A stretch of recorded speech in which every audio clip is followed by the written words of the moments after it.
Hello and welcome back. This is Peter Simic with D Magazine, the arts editor at D Magazine, and Front Row, which is D Magazine's arts and entertainment website. Check us out. We've been covering the Dallas International Festival, giving you daily updates and reviews and the rest. So visit the site, frontrow.dmagazine.com. And I'm here with Lisa Imordino Vreeland, the director of Diana Vreeland, a documentary about her great-grandmother-in-law. And Diana Vreeland, I guess the easiest way is for you to give us a brief introduction to who this woman was. Well, Diana Vreeland she's been called the Empress of Fashion, but she was really the fashion editor at Harper's Bazaar for 26 years, and she was at Vogue for 9 years, and then she was a special consultant at the Costume Institute at the Metropolitan Museum of Art, and she did that for the rest of her life, and she really revolutionized dress and costume. But the film Diana Vreeland, The Eye Has to Travel, is really very much an intimate portrait of this woman who really used fashion to give a different message.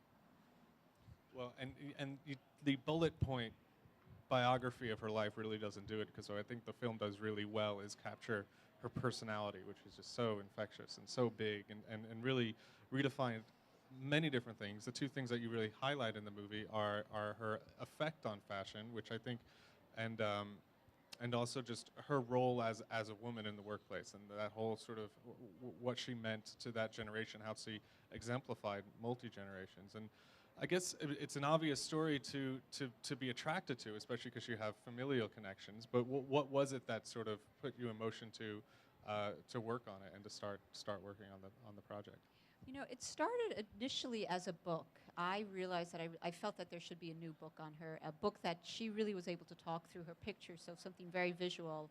And I used quotes that she had used to illustrate these images. But very early on, when I started just to look at all of her, because I looked at all the magazines for 26 years at Bazaar and Vogue, and I just fell in love with everything. And I felt like I understood this very intimate side of her because I really learned about her through her imagery. And I hired a DP, and we just started to interview people. And it was just, I was driven really by passion, and in a way I feel like I was also driven by her, because I felt that she was guiding us throughout the whole process of making decisions. And she's such an incredible character, and she comes to life, and she doesn't take herself seriously. This is a time that fashion editors were not celebrities. She was well before that time, and she's a real character. There's no pretension around her.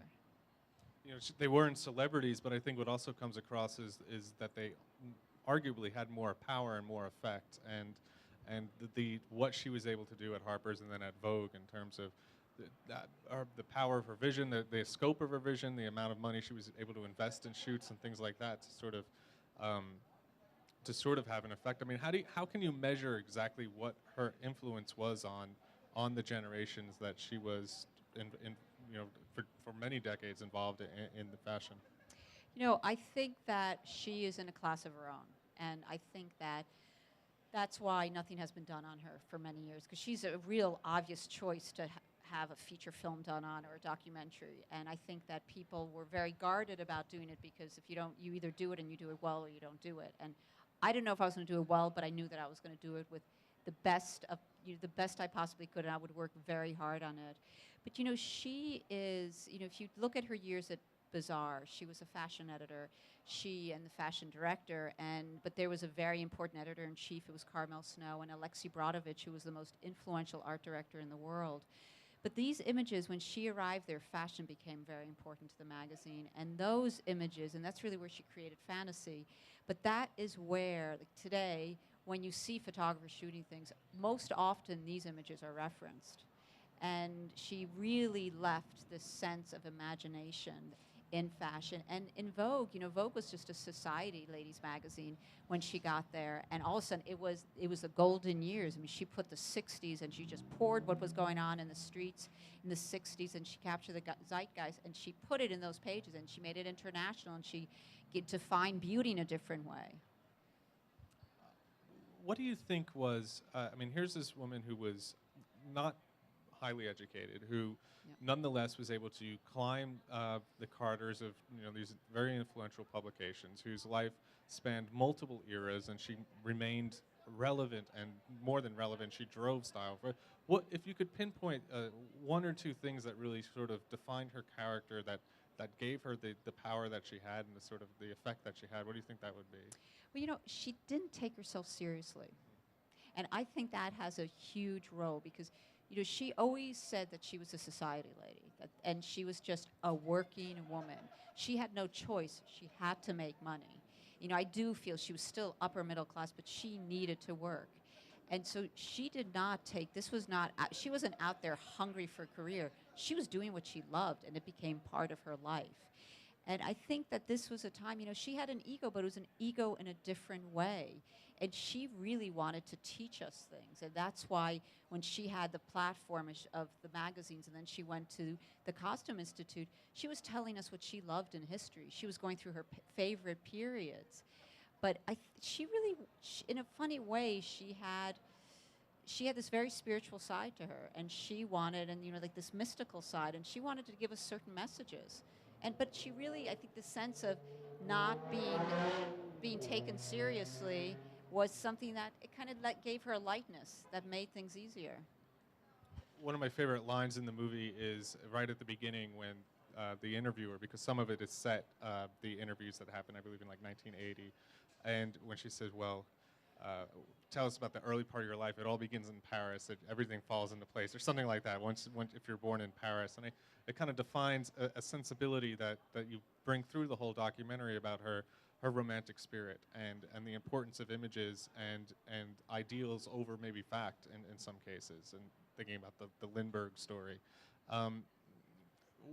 what what did that give her? What was that? What does that romanticism bring to her character, you think? Oh, I think it gives. She's such a textured person, and I think that it clearly shows in the film. But I think this, you know, she certainly lived an extraordinary life. But I think there's this myth-like feeling around her, the life that she led. But if you think about it, this is a woman who said, you know, she was born in Paris and she grew up in the Bois de Boulogne, and she had Diaghilev and Nijinsky in her living room. So do we think that's true? We're not 100% sure. And she also said she learned how to ride with Buffalo Bill. And when you have a life like that, I mean, you're starting, it's really hard to beat that. And then, you know, she said that they were the kids, they were the most famous kids in Paris because they were the last ones to see the Mona Lisa before it was stolen.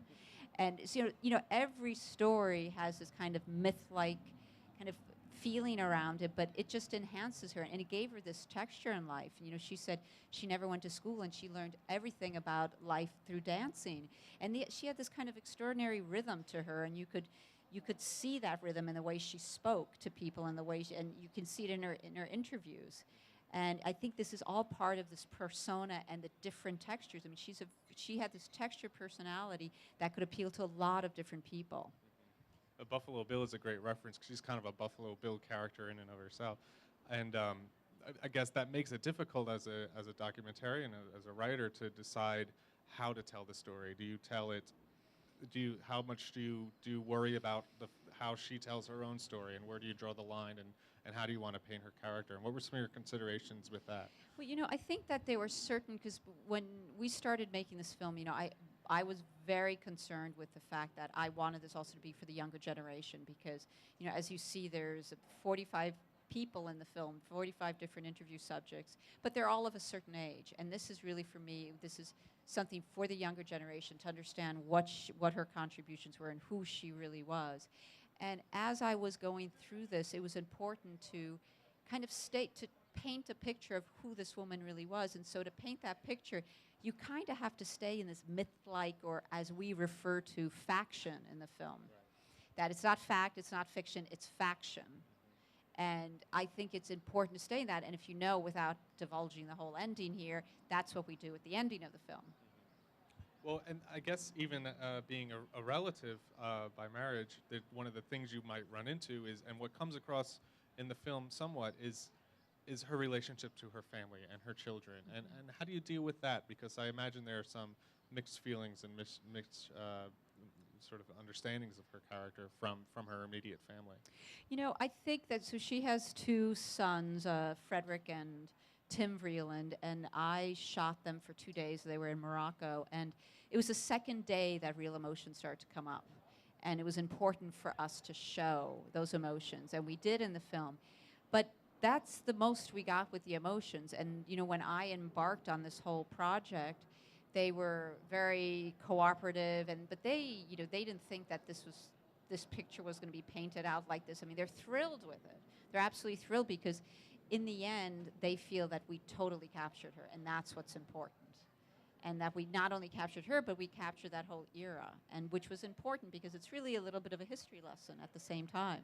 Well, it's true. I mean, what's so amazing about it, you mentioned her birth, is that she is this character that bridges these two moments in the 20th century. I mean, she's growing up in the 20s, and then she's shaping the 60s. And do you think that her early life had an effect on how she understood the later bit, the 60s and the 70s, and how she related to it? I mean, was there something about the 20s and her youth that sort of persisted through? I think so, because the 20s are very much like the 60s, and she said that herself, because everything was changing. And I think that she always wanted to show us. I mean, I feel that her whole life was preparing her for what she was going to do later on in life, but she was always trying to teach us something. And when she was editor-in-chief at Vogue, she had such a strong sense of internationalism. She put it throughout the pages. She was passionate about reading, and you could see it in the pages. I mean, what fashion magazine would show an excerpt of In Cold Blood by Truman Capote?